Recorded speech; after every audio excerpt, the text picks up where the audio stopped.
एक समय की बात है। धरती पर हिरण्यकश्यप नाम का एक बड़ा ही दुष्ट राक्षस रहा करता था। हिरण्यकश्यप अमर होना चाहता था, इसलिए उसने कई वर्षों तक ब्रह्मा जी की कठोर तपस्या करके वरदान मांगा कि उसे ना कोई दिन में मार सके, ना रात में। उसे ना कोई मनुष्य मार सके, ना कोई जानवर, ना कोई देव, ना कोई दानव। उसे ना कोई शस्त्र से मार सके, ना कोई अस्त्र से मार सके। उसे ना पृथ्वी पर मार सके, ना आसमान में मार सके। ईश्वर से ऐसा वरदान पाने के बाद अब हिरण्यकश्यप खुद को अमर समझने लगता है। वरदान प्राप्त करने के बाद जब वो अपने राज्य में वापस लौटा, तब उसने चारों तरफ हाहाकार मचा दिया। उसने कहा कि अब कोई भी भगवान की पूजा नहीं करेगा, सब मेरी यानी कि हिरण्यकश्यप की पूजा करेंगे। लोग डर के मारे हिरण्यकश्यप की पूजा करना प्रारंभ भी कर देते हैं। लेकिन तभी एक दिन हिरण्यकश्यप को अपने ही महल के कोने से भगवान विष्णु की पूजा अर्चना की ध्वनि सुनाई देती है। हिरण्यकश्यप बड़ा हैरान हो जाता है कि पूरा राज्य उसकी पूजा कर रहा है और उसके ही महल में कोई ऐसा मौजूद है जो हिरण्यकश्यप को छोड़कर भगवान विष्णु की पूजा कर रहा है। जब वो उस ध्वनि के पास जाता है तो बड़ा आश्चर्यचकित हो जाता है कि उसका खुद का पुत्र प्रहलाद भगवान विष्णु की पूजा कर रहा होता है। ये देखने के बाद हिरण्यकश्यप गुस्से से आग बबूला हो जाता है।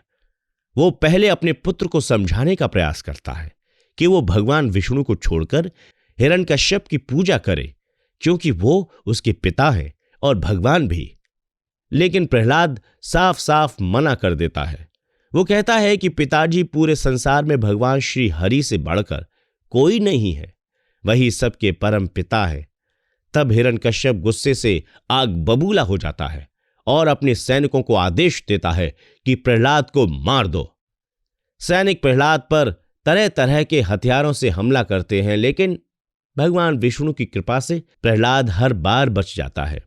सैनिकों के हमले से जब प्रहलाद को कुछ नहीं होता है, तब हिरण्यकश्यप प्रहलाद को जहरीले सांपों के बीच छुड़वा देता है।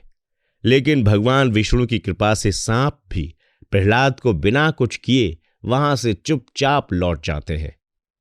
ये देखकर हिरण्यकश्यप और ज्यादा आग बबूला हो जाता है।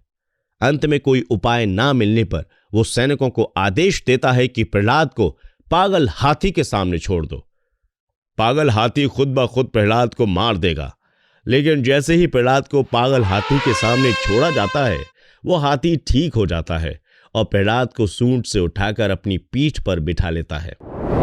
किसी भी तरीके से पुत्र को ना मार पाने पर हिरण्यकश्यप उदास होकर अपने कक्ष में बैठा होता है कि तभी उसकी बहन होलिका आती है और अपने भाई के उदास होने का कारण पूछती है, जिस पर हिरण्यकश्यप उसे सारी कहानी बता देता है। तब होलिका हंसते हुए कहती है कि भैया, अब बस इतनी सी बात, आपको पता है ना कि मुझे भगवान ब्रह्मा से एक ऐसा वस्त्र मिला है जिसे ओढ़ने के बाद मुझे कोई अग्नि जला नहीं सकती। आप मुझे बस आदेश कीजिए, मैं प्रहलाद को अपने साथ गोद में बिठाकर जलती अग्नि में बैठ जाऊंगी और प्रहलाद जलकर भस्म हो जाएगा। ये सुनकर हिरण्यकश्यप काफी प्रसन्न हो जाता है और सैनिकों को चिता का प्रबंध करने का आदेश देता है। अगले दिन जैसे ही होलिका प्रहलाद को अपनी गोद में बिठाकर चिता पर बैठती हैं, तो कुछ ही देर के बाद वो जादुई कपड़ा होलिका के ऊपर से हटकर प्रहलाद के ऊपर आ जाता है और होलिका जलकर राख हो जाती है और प्रहलाद सुरक्षित वापस आ जाता है। और इसी दिन से अधर्म पर धर्म की विजय के रूप में लोग होलिका दहन को मनाते आ रहे हैं।